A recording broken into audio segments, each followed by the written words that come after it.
Let's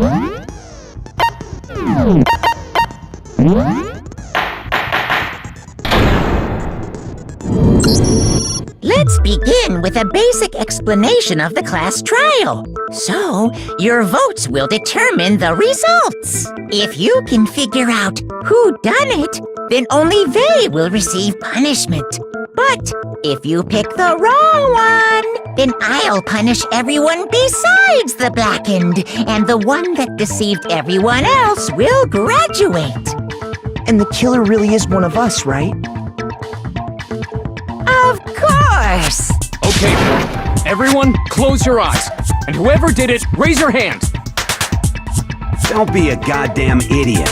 Why the hell would they raise their hand? Before we move on and start the trial, can I ask a question real quick? What's going on with those pictures? I'd feel awful if they got left out just because they died. Friendship penetrates even death's barrier. Friendship penetrates? Okay, but what about that other empty seat? There were only 15 of us to begin with, so why are there 16 seats? Oh, no reason. It's just that our little courtroom here can technically fit up to 16 people. Okay, that about does it for the preamble. Get ready to get started. First up is the case summary. Now, let the class trial begin.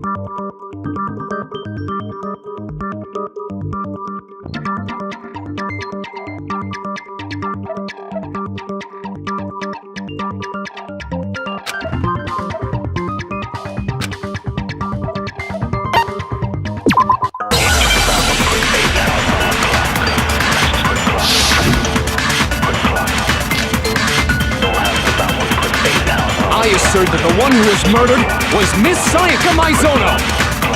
Yeah, we know that part already. And the murder took place on Makoto's room. In the bathroom. So it seems most likely that the killer must have taken her by surprise while she was in the bathroom. She didn't even have a chance to listen. No, it's wrong!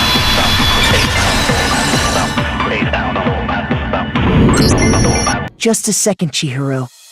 Try to remember how my room looked. With the way things had been damaged, I think we can definitely assume there was a struggle. A struggle? Between who and who? Between Sayaka and the killer, of course. So you're saying Sayaka wasn't caught by surprise in the bathroom? She must have been attacked in the main room first. Then, she ran to the bathroom to try and hide. The killer followed her in, and that's where they finished the job. That much should have been obvious after taking one look at the scene. It shouldn't even need explaining. Sorry. Okay, so what's next? Next is the subject of the murder weapon. Wow, this is starting to sound like a real trial.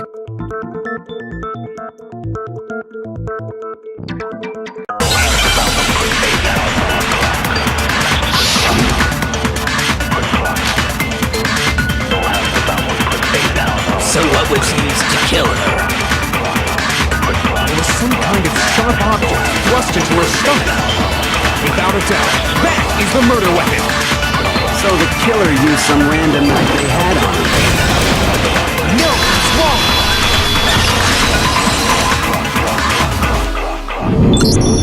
wrong! No.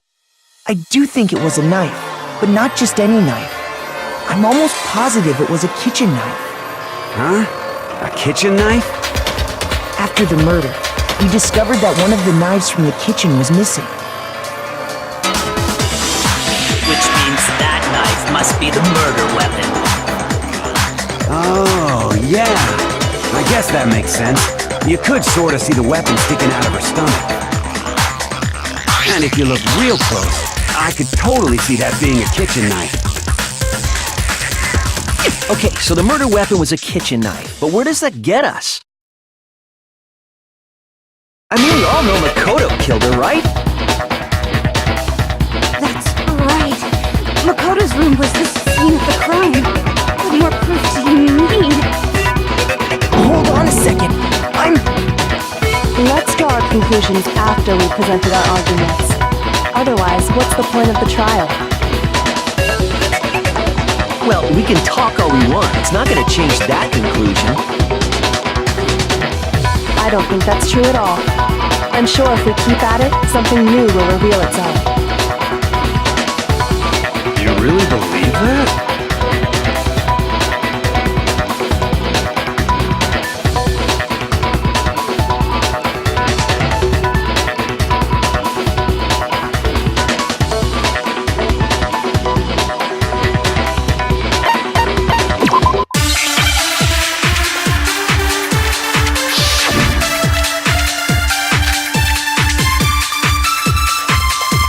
So I guess there's no question that the kitchen knife was the murder weapon. But where does that get us? Makoto must have taken it from the kitchen, right? He did it in secret. He knew it was in the dining. No, it's wrong!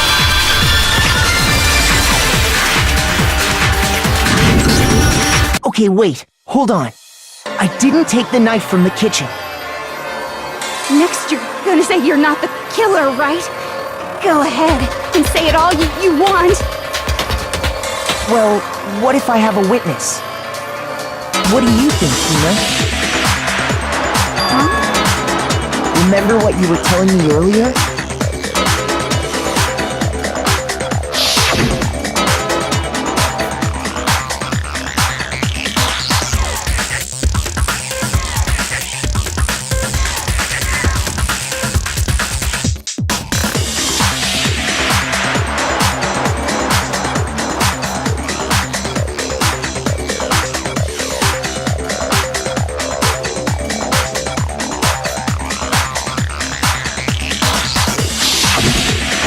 Just to be perfectly clear, the knife disappeared while you were in the dining hall, correct? Yeah, that's right. And at any point while you were there, did you ever see me come into the dining hall? No, I don't think so. You don't think so? No, he definitely wasn't there.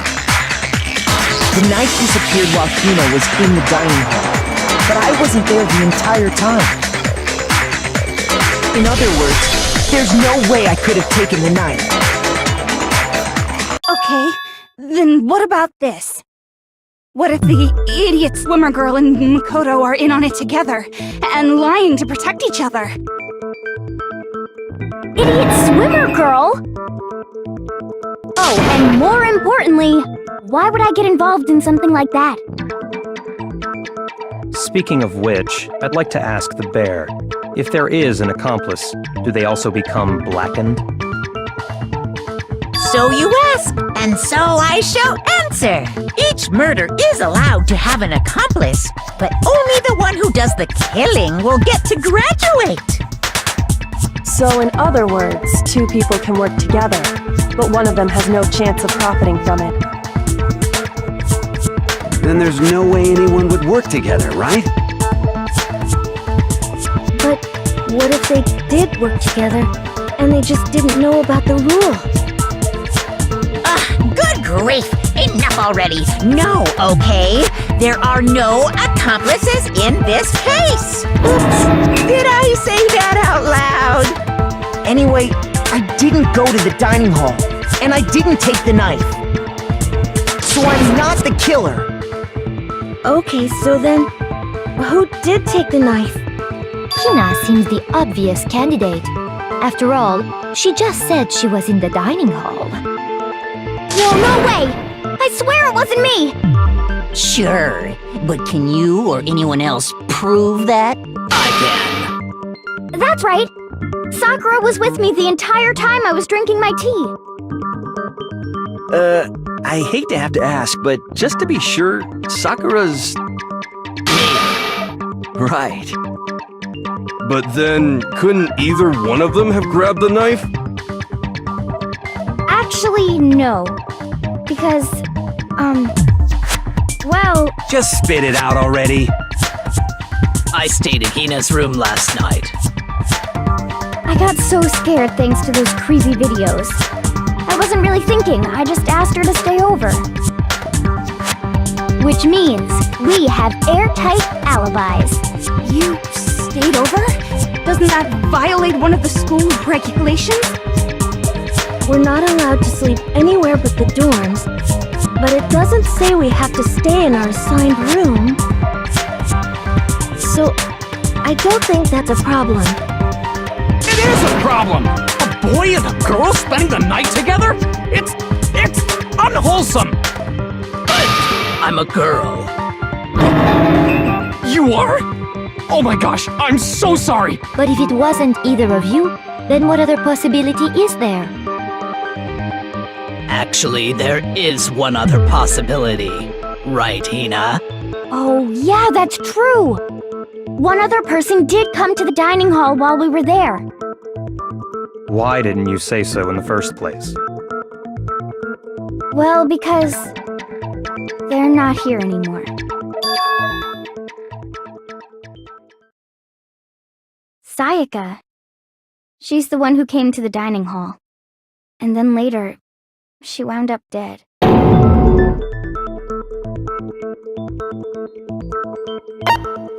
I got it! Then, Sayaka is the one who took the knife? That's the only possibility. And thinking back on it, she was acting kind of unusual. When she came into the dining hall, she didn't even look at us. She just went straight to the kitchen. As she left, she said she just wanted a drink of water. But most likely, The person who took the knife was the victim herself! I'm sure she just took it for self-defense. So you're saying the knife she took was then taken from her, and she was killed with it? In that case, you may not have taken the knife, but you still could have killed her. See? He did do it after all! No, you're wrong. so that's how you would twist the argument and send us all off in the wrong direction? You possess a most terrifying talent.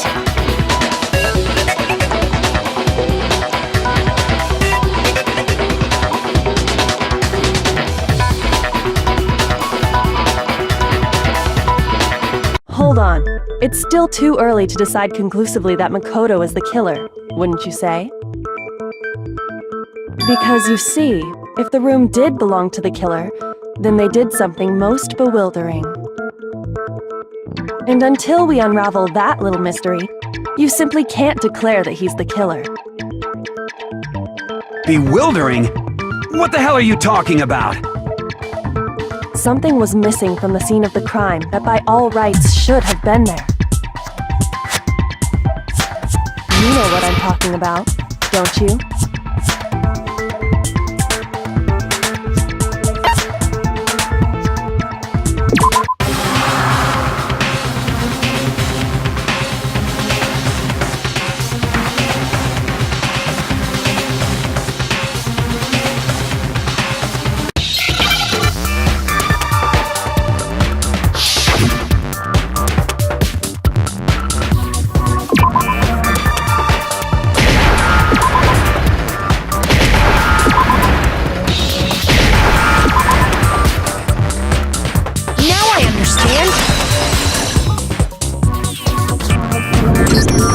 That's right! There wasn't a single hair on the floor! So, the culprit removed some evidence? Yes, and if I were the culprit, why would I need to get rid of all the hair in my own room? It wouldn't be unusual at all to find my hair at the crime scene if the crime scene is in my room. The reason all the hair was gone was to remove any trace that Sayaka had ever been there. That makes sense, does it not? No. If that were the case, they would have had to do something about the body itself, not just her hair. Yes, very true, very true. Okay, then why wasn't there any hair on the ground? The killer got rid of it all, of course, to remove any trace that they had ever been there. Then that means... Precisely. It's simply beyond reason to believe that the room's owner and the killer are one and the same. Then, Makoto isn't the culprit? Are you sure we can decide something so important based solely on the absence of some hair? No. There are other reasons that prove why Makoto couldn't have done it. I would like to hear these reasons. Do you remember anything remarkable about the bathroom at the scene? Sayaka was attacked in the main room first, then fled into the bathroom, right? Yeah, then they ran after her, got into the bathroom, and stabbed her. And how did the killer get into the bathroom? Did they have any trouble with it? What do you mean? It's fairly certain that the killer had some trouble getting into the bathroom. There was clear evidence left behind. Do you remember, Makoto?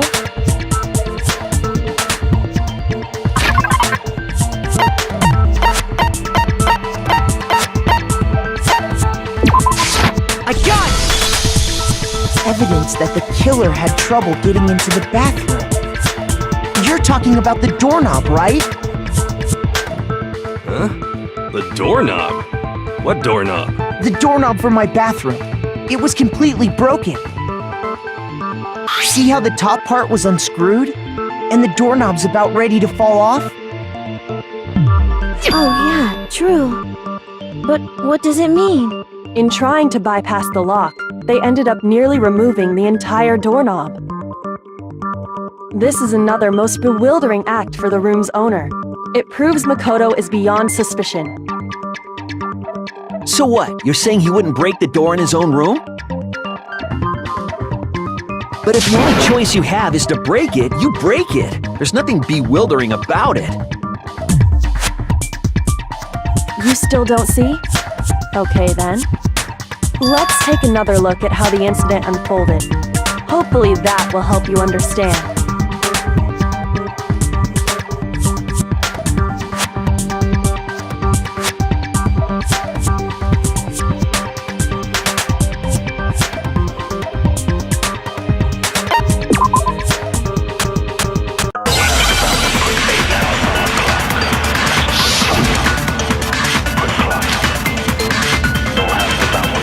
The incident took place in Makoto's room. Sayaka was first attacked in the main room. She then fled into the bathroom. Then the killer ran after her. And they got into the bathroom. At that point, the killer had to try and bust down the door. Because Sayaka had locked it. No, it's wrong!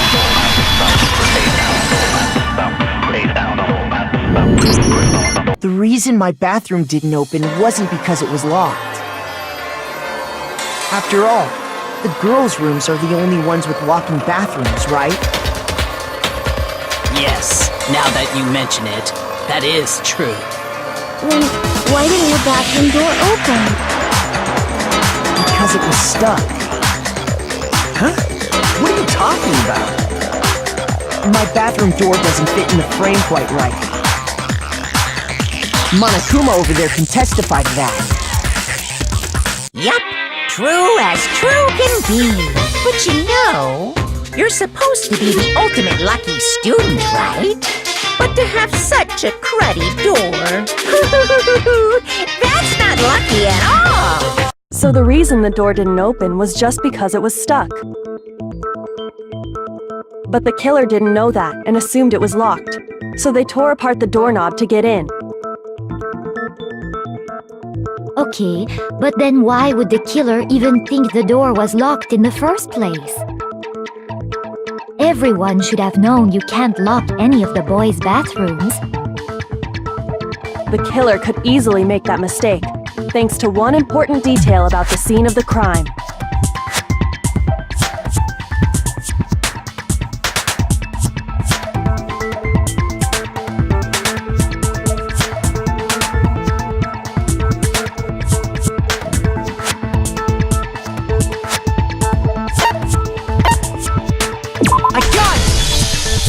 The killer must not have realized that it was my room.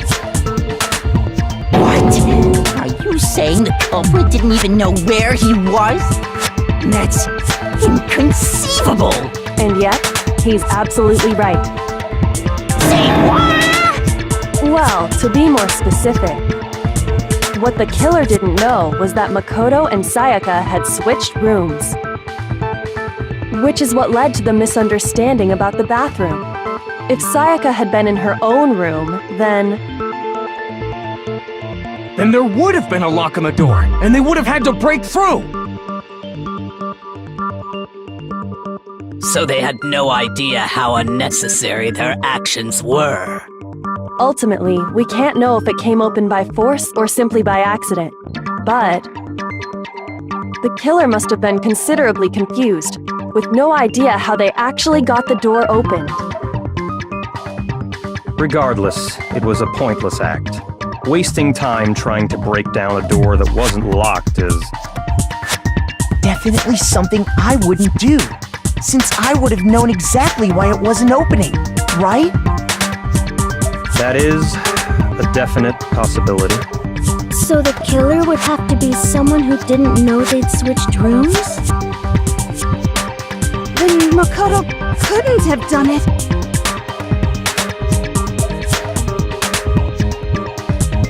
Okay, then who did do it? I'm sorry, but I give up! Quit without saving! But what happens if we can't decide on who we think did it? Well, why don't we just vote right now? Majority rules! Majority rules? You really think that's a good idea? Yeah, our necks are on the line here. Someone seriously needs to do something. For serious. Does no one have any other thoughts or questions? It does not matter how trivial they may seem. Oh! As a matter of fact, I do have one question. Oh, you... You don't gotta sound so disappointed! It's fine, it's fine. Just ask your question. Oh yeah. Okay, so... well... I was just wondering... How did the culprit get into Makoto's room in the first place? Yes. How did the killer get inside? Maybe Sayaka just dropped the key somewhere and the culprit picked it up. That's possible, right? I don't think so. That seems way too convenient. Then... maybe someone picked the lock? Negative! If you remember, Monokuma made it quite clear that the locks are all unpickable. Fine. How about this? The killer got in the easy way. They could have knocked and said they wanted to talk or something, and Ms. Maizono just let him in. No, that can't be it either. Oh, trying to argue against me? Sounds like someone doesn't know his place. Hello? Why exactly can't that be it?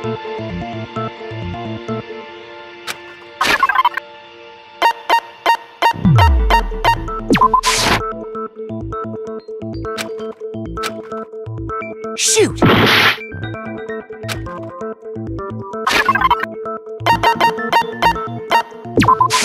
I got it! Because Sayaka was already scared, remember? That's why she asked me to switch rooms in the first place.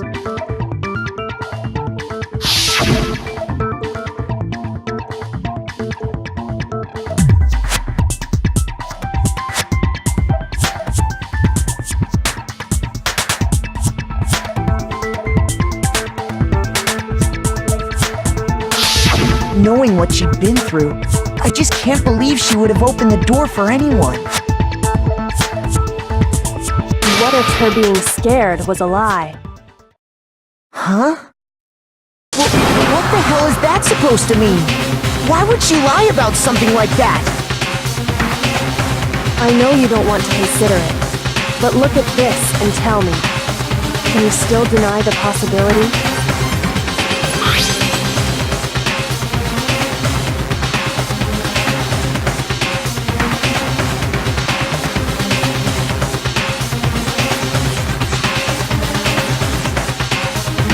I found a notepad during my search, and I shaded in the top sheet with a pencil. And these are the words that appeared. Oh man! I've totally seen people do that on detective shows. When you write, it can leave an imprint. Sketch over the next sheet of paper, and you can see the words. When I saw that, I was like, holy crap! I better make sure I rip the paper out before I use it from now on. It's a pretty old-fashioned technique, but even the classics can be surprisingly useful sometimes. Oh, and I should also mention, I found the notepad on the desk in Makoto's room. Which means only someone who had been in Makoto's room before the incident could have written it. Then either it was Makoto who lived there, or Sayaka who switched rooms for a single night. So, Makoto, did you write this? No, I didn't. But Of course you didn't, because the note also bears a perfectly legible signature. Sayaka's signature.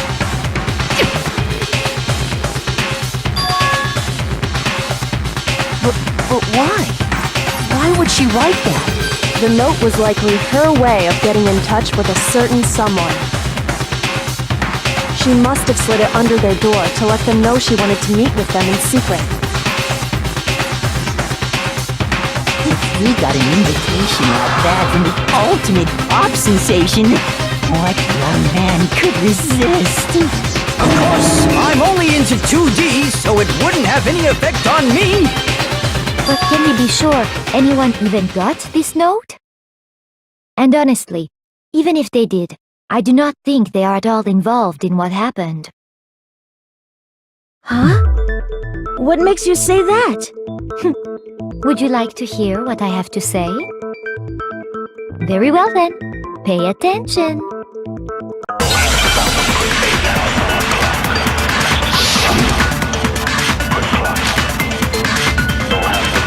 Sayaka and Makoto switched rooms, correct? But in the note, the place they were asked to come to, it specifically says, my room.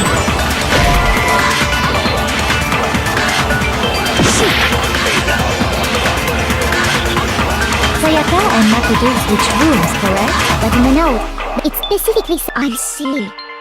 So if someone read that note, then they would have gone to Sayaka's room. Exactly. The room that Makoto was staying in. No, it's wrong!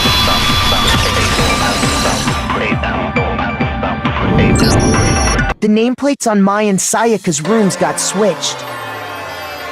They got switched? That's right. The nameplates got switched, just like the rooms themselves. As a result, the nameplate on Sayaka's room actually had Makoto's name. And the nameplate on Makoto's room had Sayaka's. So what you're saying is, the room Sayaka was staying in was actually marked as her room. Then, if someone did do what the note said, they would end up at Makoto's room where Sayaka was. Plus, their rooms are right next to each other, so switching the nameplates would be no problem. And the one who switched the names was... Well, of course it wasn't you, right, Makoto? Right? Okay, then who did it? I got it! Me and Sayaka were the only ones who ever knew about us switching rooms. So the only other person besides me who would even know to switch the nameplates was Sayaka. You can also infer as much from her note.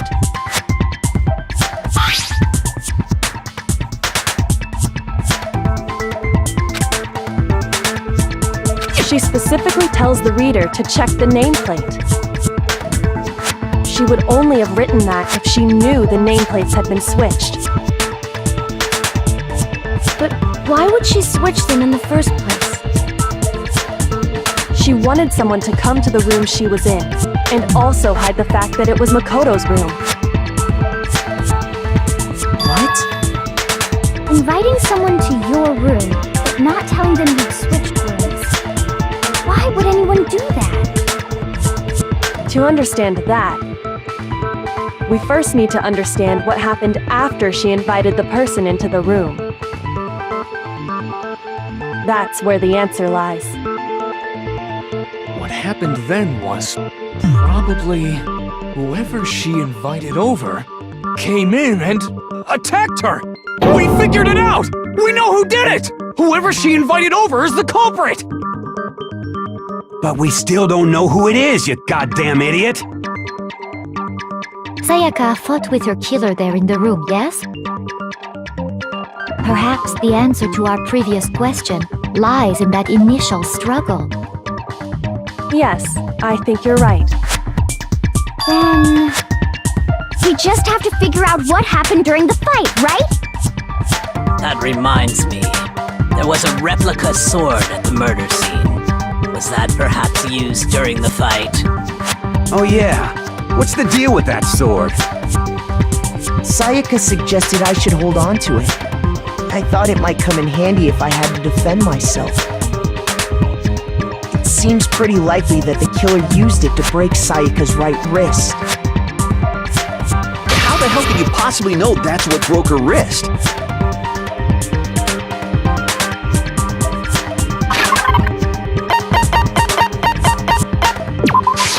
I got it! All you have to do is take a good look at her broken wrist, and it should become pretty clear. Right there where her wrist is all swollen, there's something glittery there. See? Is that gold? It sure is. Specifically, the gold coating from the replica sword. You barely have to touch that stuff, and it'll stick right to you. And there's some on her wrist because...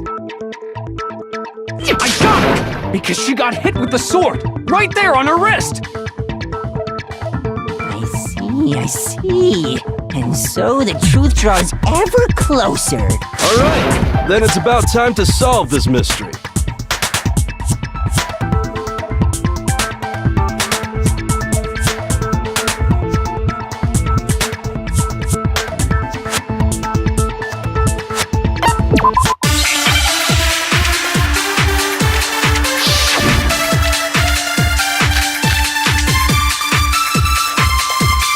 Fighting broke out. The culprit grabbed the sword, and that's when the first blow was dealt. A sword-based sneak attack. That's what broke Miss Mizono's wrist. So, she tried to fight back. She grabbed the kitchen knife she had hidden away. But then the culprit took that from her too. And they killed her with it. And that's exactly what happened.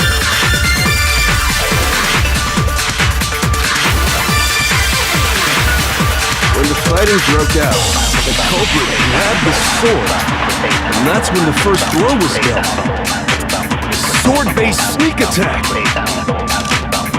That's what broke Miss Mizono's wrist. She grabbed the kitchen knife she had hidden away. But then the culprit took that from her. And that's exactly what happened.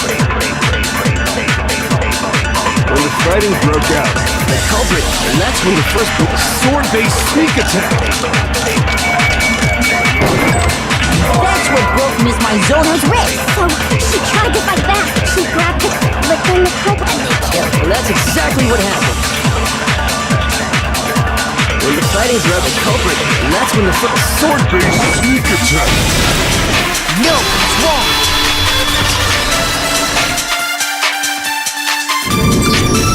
Actually, no. I don't think the fight started with the sword. Why not? Because the sword sheath had been scratched. See? There's a gash in it. Like someone cut into it with something sharp. Something sharp? You mean like the kitchen knife? That was the only sharp thing found at the scene. Stop jumping ahead! Slow down and explain it so I get what the hell's going on. If the sword was used first, there wouldn't be any explanation for the scratch on the sheath. If you were going to attack with the sword, you'd take it out of the sheath first, right? That's true.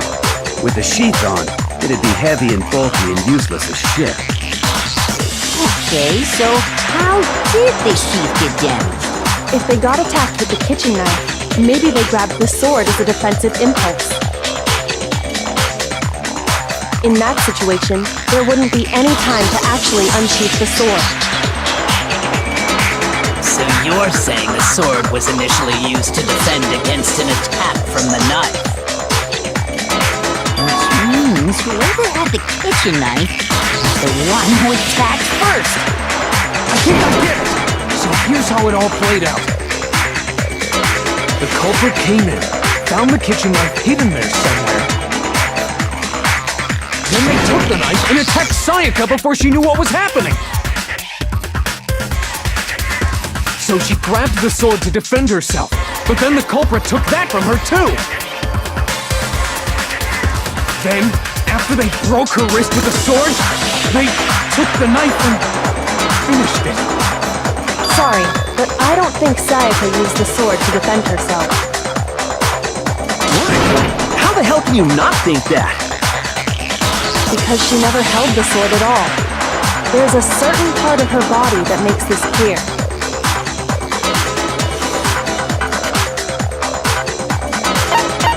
I got it! You're talking about her palms, right?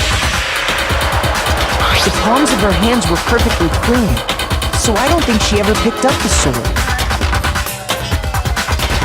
How can you know that just by looking at her palms?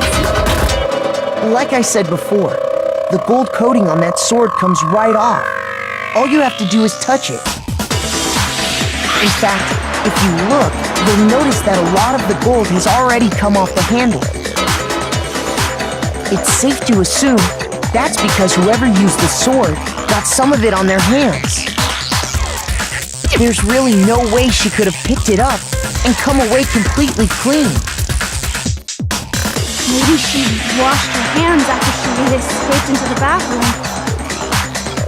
Sorry, but I don't think so. Why do you say that? Is it because you think I'm ugly? No, that's not it at all.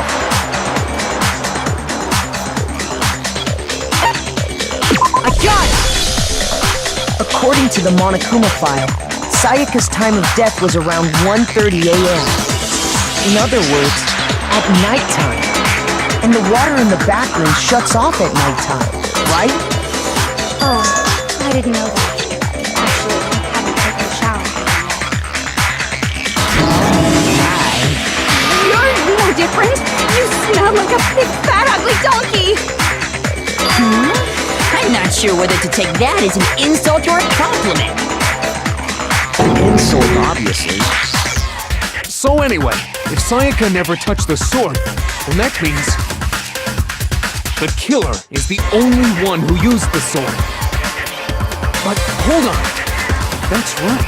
Then the one who damaged the sheath with the kitchen knife was...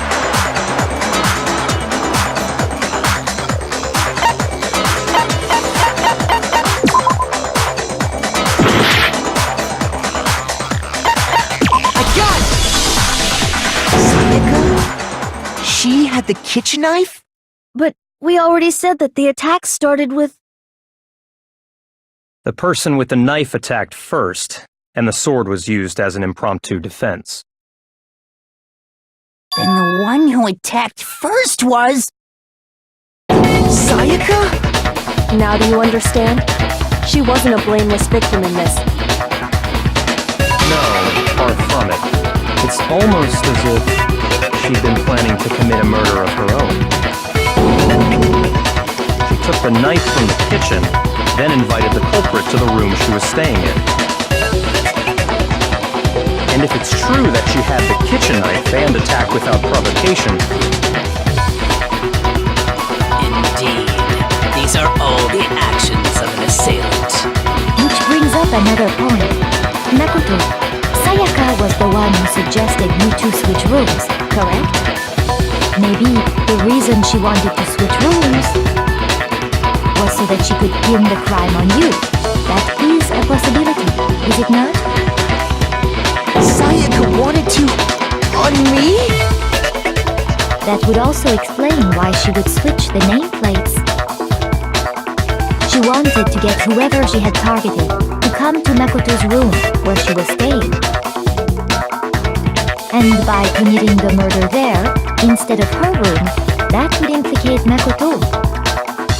But for that to work, the target had to be lured out while still keeping the room swap a secret. If the target knew she had switched rooms, they would have become suspicious right away. So all that's why she switched the names? But doesn't that plan seem a little risky? For one thing, even if her plan worked, Mr. Naegi would just tell everyone they'd switched rooms. I don't know. I'm not sure our soft-hearted Makoto is capable of that kind of cutthroat behavior. I'm sure Sayaka realized the same thing, which is why out of all of us, she asked him to switch rooms. Plus, she was the ultimate pop sensation. A totally forgettable kid. Or a national superstar. Who are you more likely to believe? Wait, then you're saying she had this all planned out? Holy shit! But in the end, her plan backfired. She launched her attack with the knife, then found herself under attack in turn. That must be when her wrist got broken, and she was forced to drop the knife. The tables were suddenly turned on her, and she died at the hands of the one she'd planned to murder. Just hold on! That can't be true! Because... Hey! You guys have totally derailed the argument. You're being super boring right now. Come on, hurry up and decide who did it. Wouldn't it be awful if I had to punish you all just because you ran out of time? Oh yeah, we gotta decide who we think did it. Makoto, right now you just need to concentrate on figuring out the answer to this mystery. If we can't uncover who murdered Sayaka, it's over for all of us.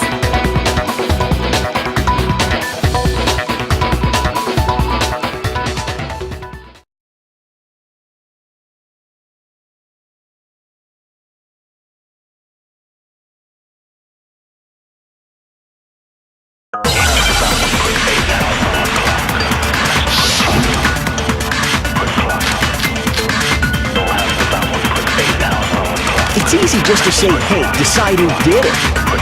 But there just aren't any more clues, right? no, it's wrong!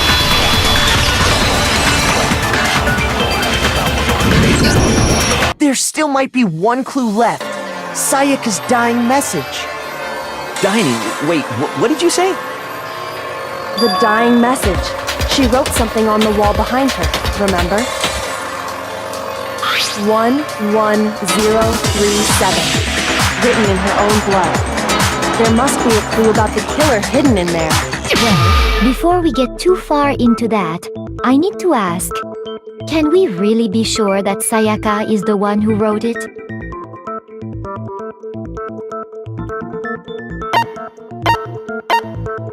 I got it! Her left index finger had blood on it. That could only be because she used that finger to write the message. I see. She broke her right wrist during the fight, so she'd have to use her left hand to write. Sure, I think we can all agree Sayaka wrote it. But still, what the heck do those numbers mean? 11037? Hey, Chihiro. You're a computer nerd or whatever, right? You should know all about numbers and shit. No, that's not... Yes, I'm a programmer, but I don't see any kind of meaning in these numbers. Of course. It's because they're not numbers. Oh, yeah, it looks like... What? No, it's just... look at the numbers, assuming they're not numbers. Don't these first two, 1, 1, look less like two numbers and more like one letter? Ah, you're right. The connecting line is barely there, so I assumed it was 1, 1, but looking at it now, you could also read it as an N. Whoa, you might have finally just said something worth a shit. Our little princess are really getting excited now. But even if that really is an N037, doesn't make any more sense than before.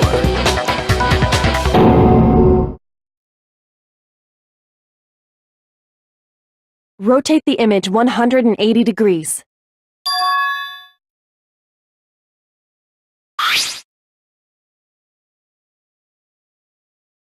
Oh my god. Now I see.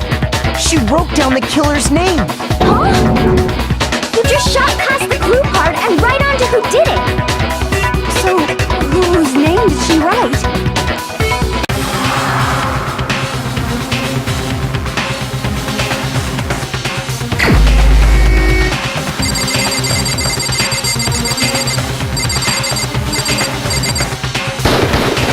Here's my answer. The key to solving this mystery was simply to rotate the writing 180 degrees. If you turn the message around, it becomes the letters L-E-O-N. L-E-O-N. Or more accurately, Leon. What the hell are you talking about? It's just a coincidence. It's just a bunch of random squiggles that happen to look like my name. No, it's not random at all. She wrote that message on the wall behind her as she was leaning up against it. In that position, she couldn't move to write normally, and had to write upside down, as it were. And as a result, when you look at it standing in front of her, it ends up getting flipped. Try it for yourself if you want. Write something sitting like her, and the letters will be inverted.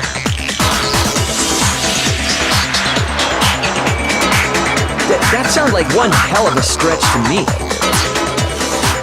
I'm the killer? You can't just go and say shit like that. If you're not the killer, then why did you try to destroy the evidence? Huh? You know what I'm talking about, right, Makoto? The evidence Leon tried to get rid of?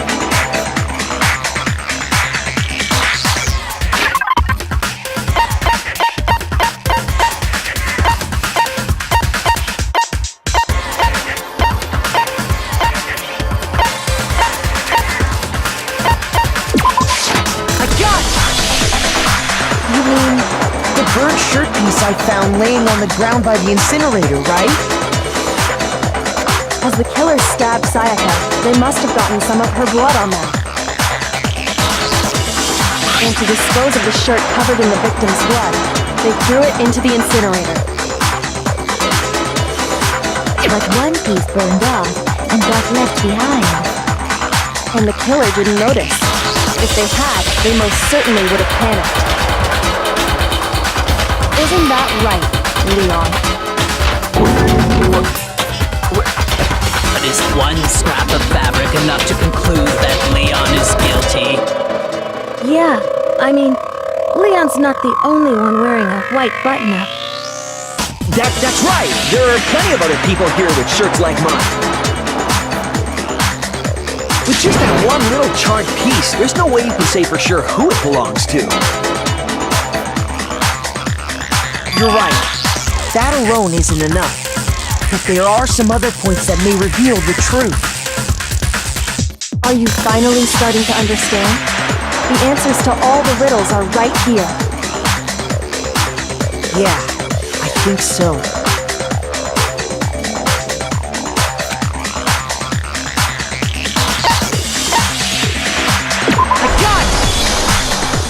Look closely at how the shirt was disposed of.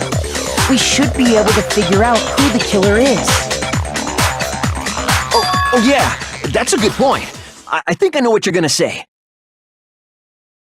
You can't reach the incinerator without opening the gate in front of the trash room, right? And obviously, you wouldn't be able to hit the switch to turn it on either. You need the key to get in, and the one with the key was the person on cleaning duty. So the killer had to be whoever was in charge of taking care of the trash, right? Interesting.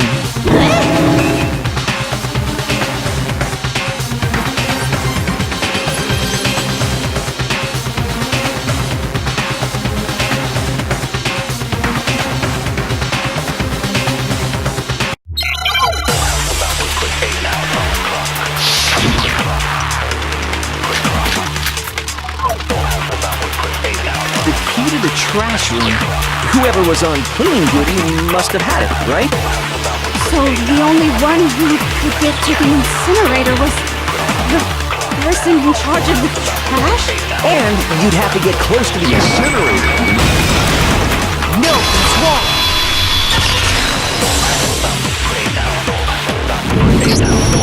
Hold on. I think I know how someone could dispose of the evidence without using the trash room key. But if you can't get past the gate, you couldn't possibly turn on the incinerator, could you? Yes, you could. If you used this. What is it, some kind of glass ball? It's busted to hell. Actually, it was supposed to be a crystal ball, But how would you use it? I got it! The killer simply took aim at the incinerator switch and threw the ball through a gap in the gate. All they had to do was hit that switch, and the incinerator would come to life. Through that sort of gap in the gate? Remember what you said before, Hifumi?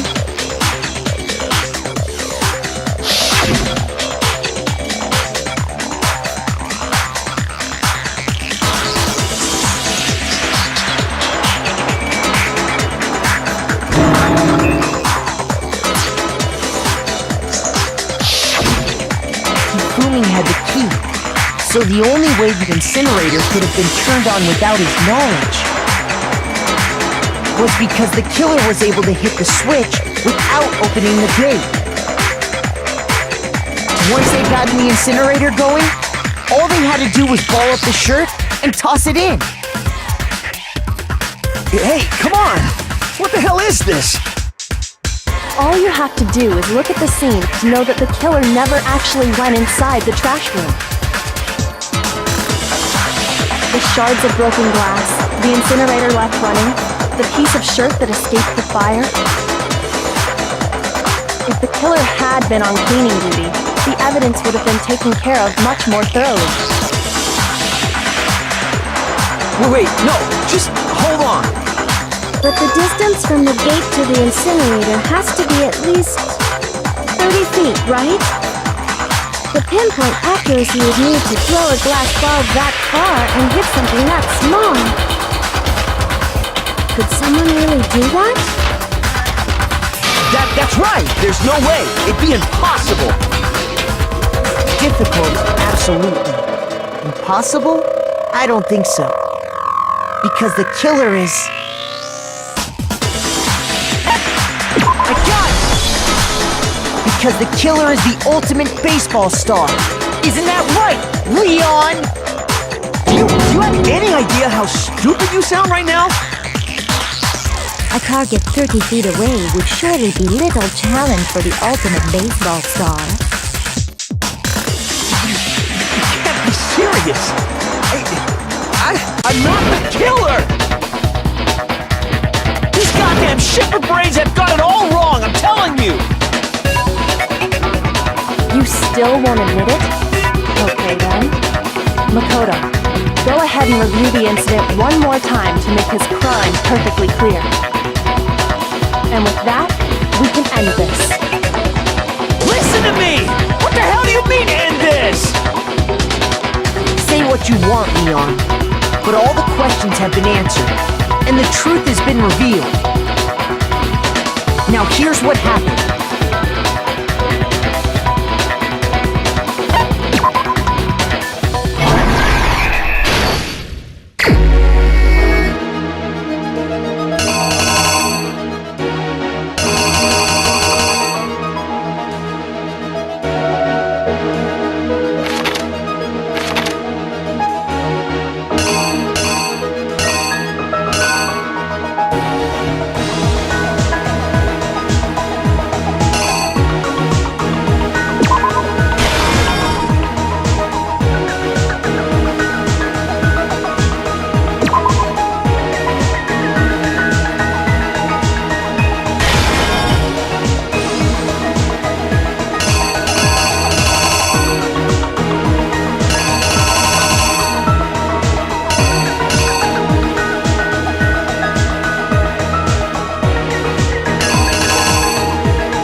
What happened? I think I'd better take one more look back at the case from the beginning.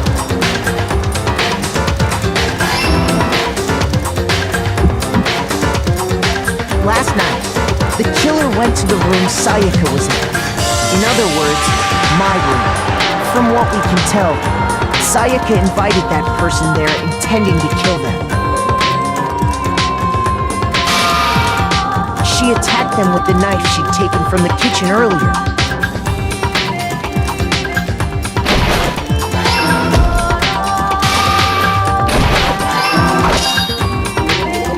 But then something happened that she wasn't prepared for. They grabbed the fake sword I put in my room and fought back. During the struggle, a strike from the sword broke Sayaka's right wrist.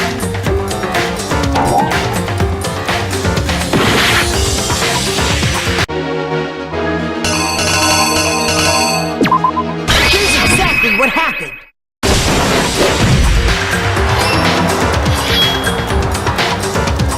And that's when she lost her grip on the kitchen knife.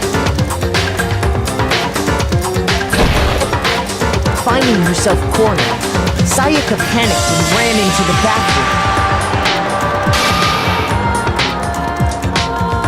The killer went after her, but couldn't get the bathroom door open.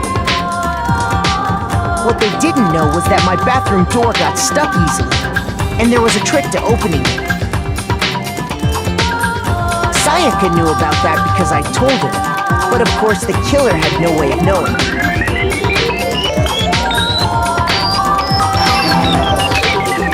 So instead, the killer forced the door open, took the kitchen knife,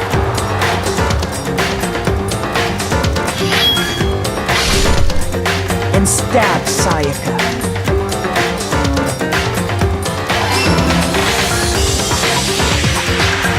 what strength she had remaining, Sayaka left a dying message.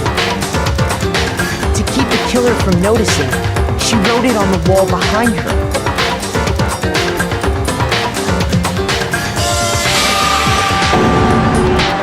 And with that, all her strength was gone. With Sayaka dead, the killer quickly began destroying the evidence. First, they took off their shirt, which was covered in their victim's blood.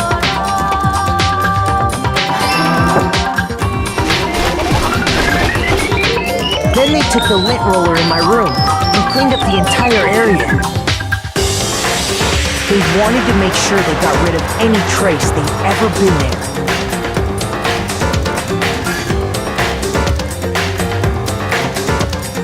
Afterwards, the killer headed to the trash room to destroy their bloody shirt. They tried to burn the shirt using the incinerator there. But the trash room was blocked off by an especially sturdy gate, preventing access to the incinerator. So they came up with a plan to use Hiro's crystal ball, which he left in the laundry room. The killer managed to throw the ball through the gap in the gate and hit the incinerator switch. For any normal person, that'd be an impossible throw, but the killer had the confidence to take a shot. And that's because the killer was the ultimate baseball star. The crystal ball, thrown with absolute precision, hit the switch on the incinerator, which then quickly roared to life.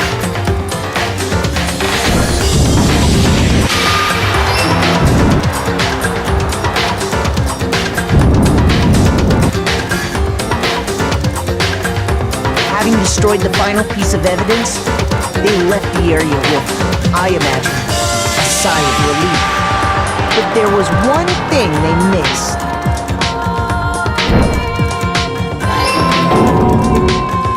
Part of the shirt they'd thrown into the fire burnt away and fell out of the incinerator.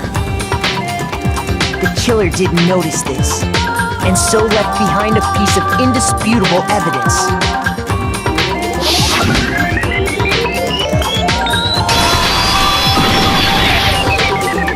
Isn't that right, Leon? It would appear that Hiro simply forgot his crystal ball in the laundry room.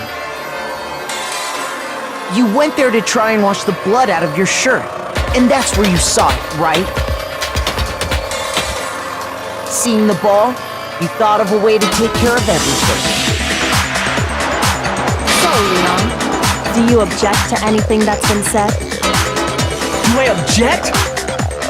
Hell yes, I object! Of course I do! I object! I object! I object!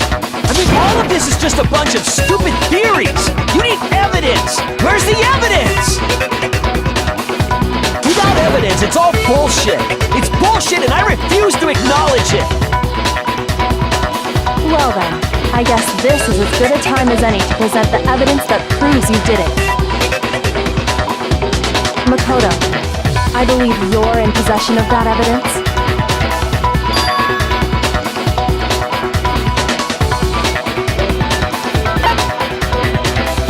When the killer broke the bathroom doorknob, they didn't use anything from your room to do it. So what did the killer use?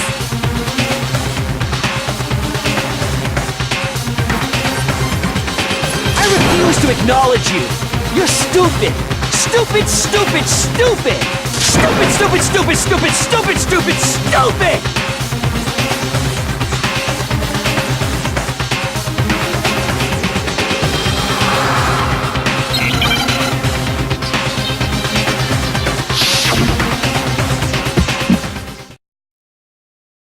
Where's your proof? You kidding me? Not a chance! It wasn't me! Stupid! You lied! Shut up! Where's your proof? You kidding me? Not a chance! You lied!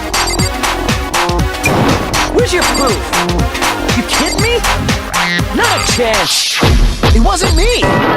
Stupid! You lied! Shut up! Where's your proof? You kidding me? Not a chance! Where's your proof? This should prove it.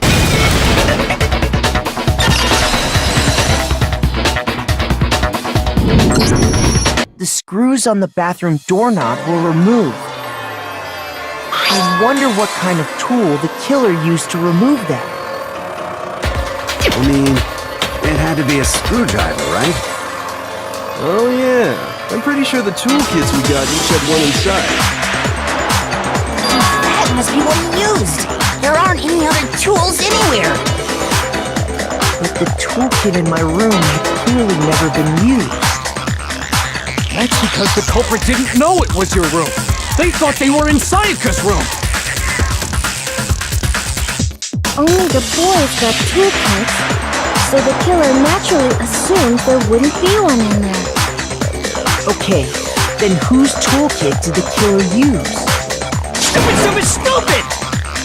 It had to be their very own toolkit. Stupid, stupid, stupid, stupid, stupid!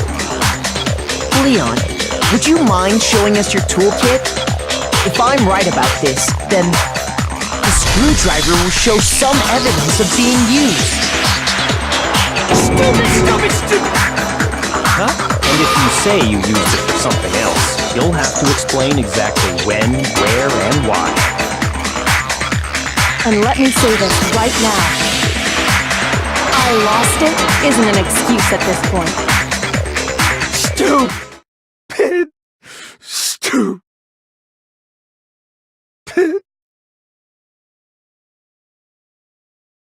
So, you have no rebuttal? Then it would seem we are finished here.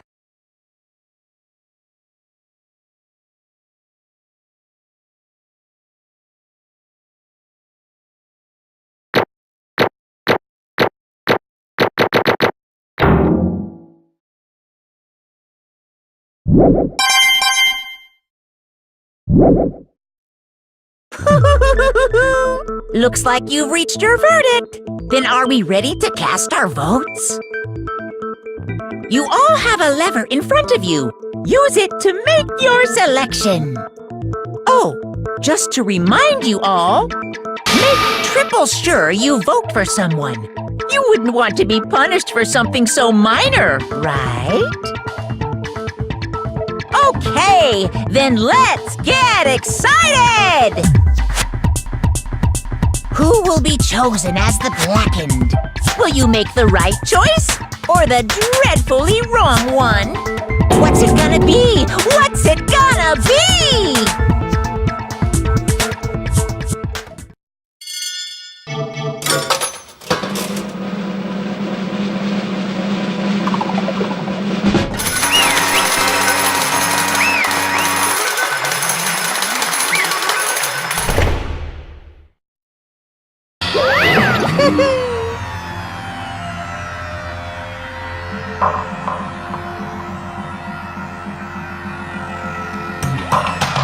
Yoo-hoo!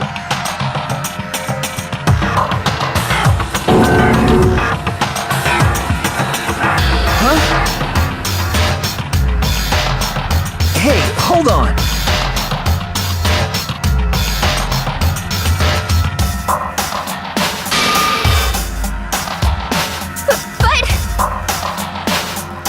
You son of a bitch!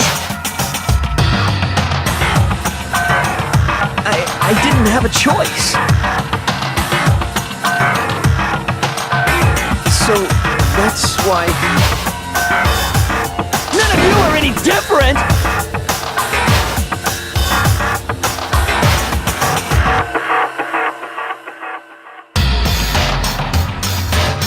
I was just... unlucky. That's all.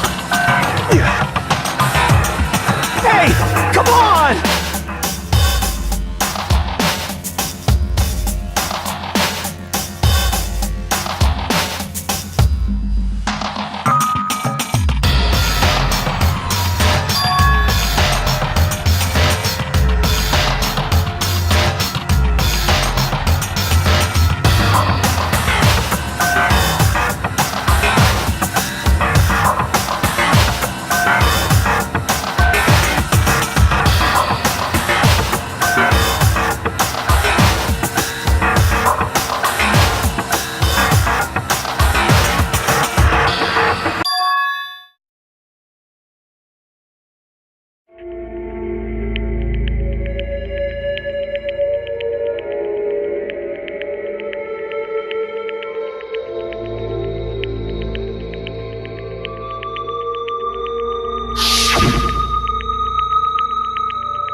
Why?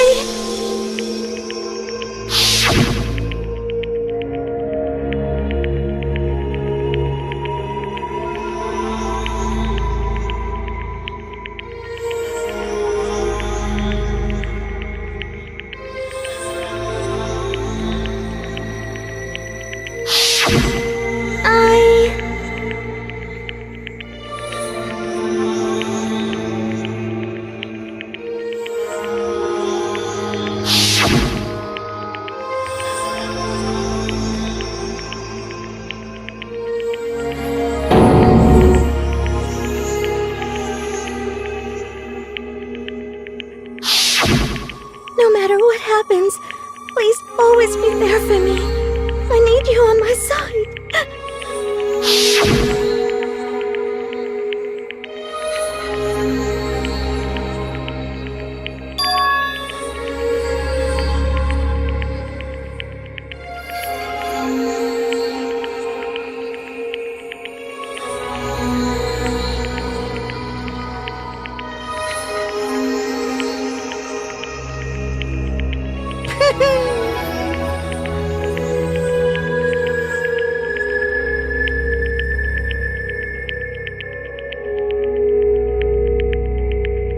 Ba-bum, ba-bum.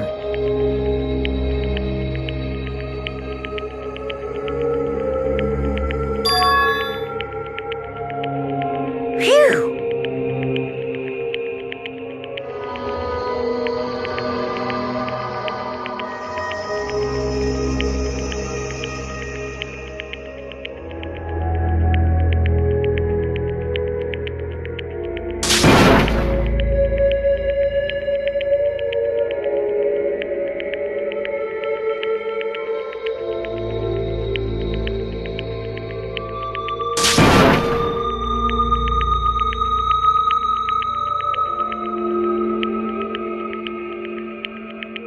That's enough.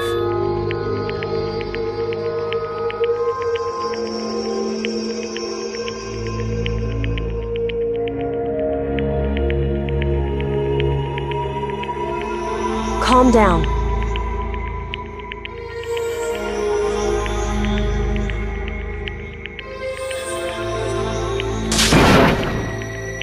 Ba-bum, ba-bum.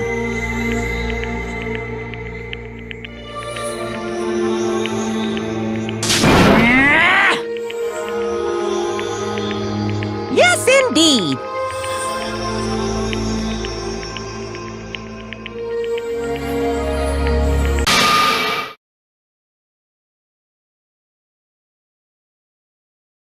Punishment?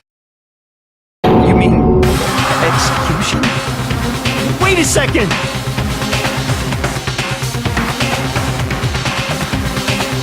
Yeah, that's it.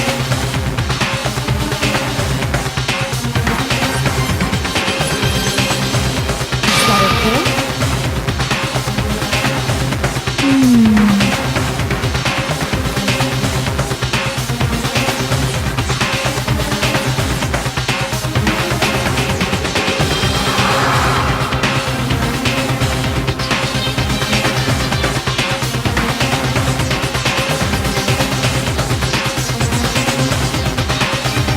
Do you understand?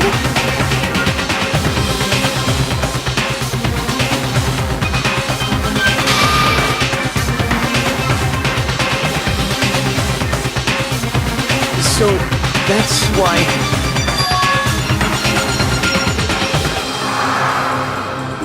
Oh!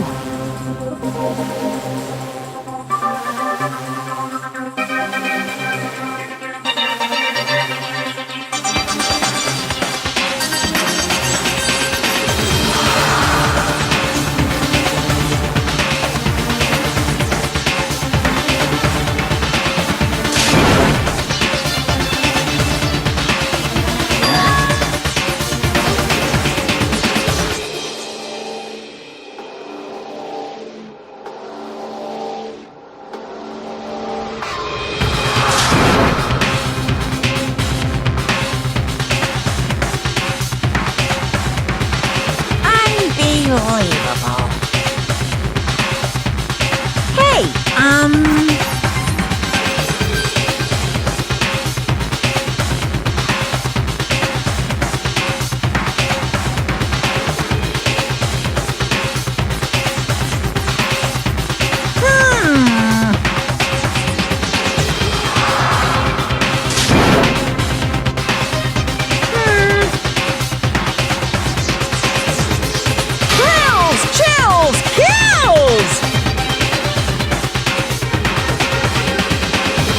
begging you!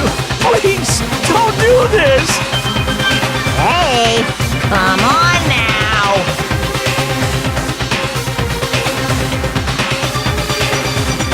Stop! Please! Now then, I've prepared a very special punishment. No, no, no, no, no, no! Let's give it everything we've got. It's punishment time! No!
I can't take it.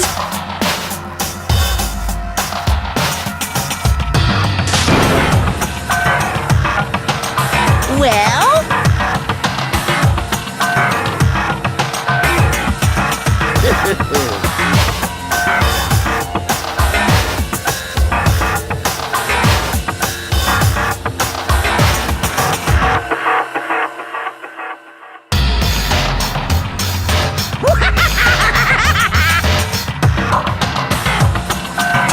Damn you!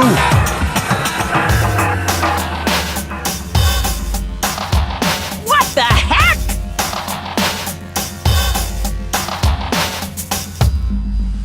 Say what? Well,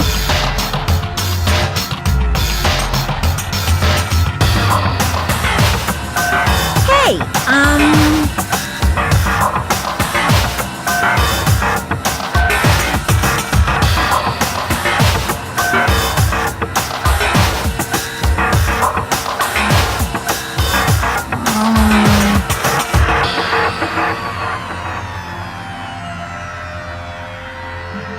Shit.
rules!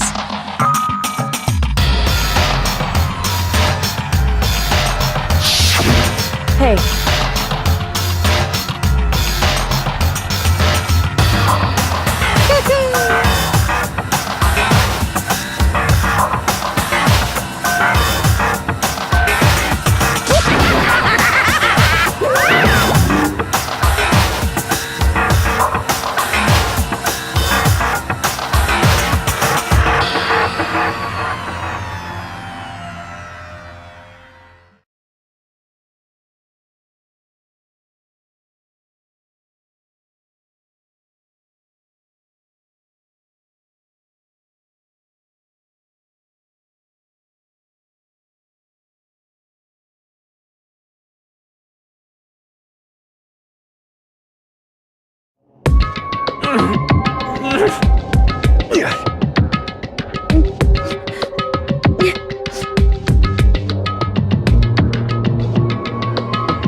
just a second.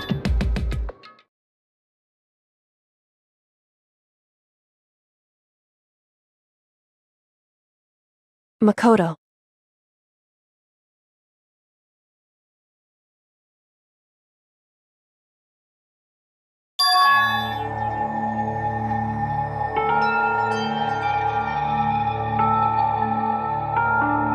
Listen.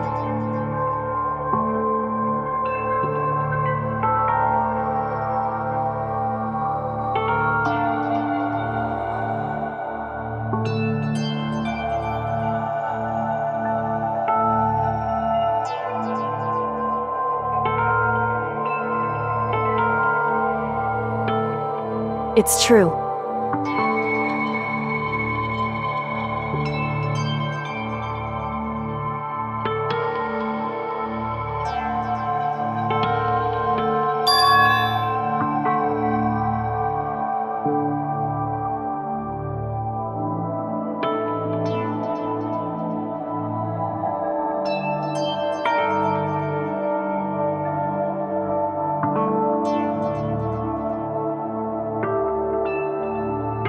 However,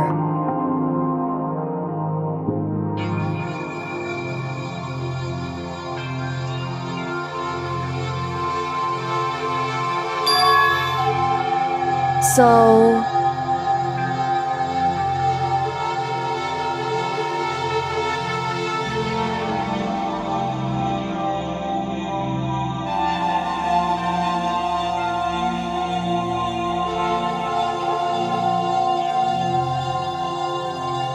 certainly.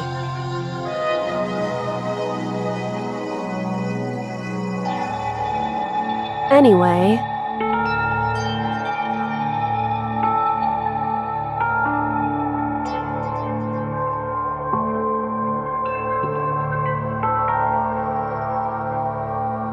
right.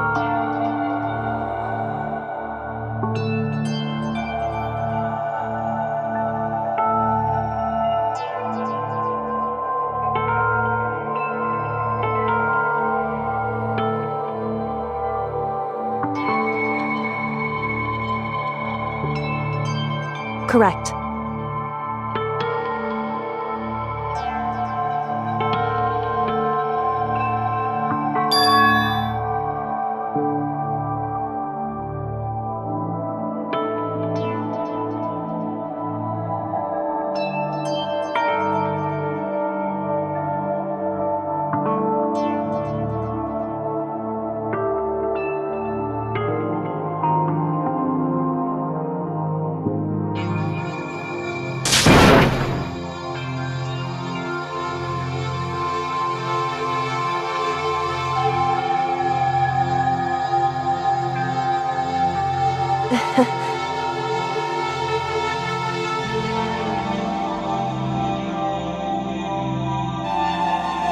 Hey,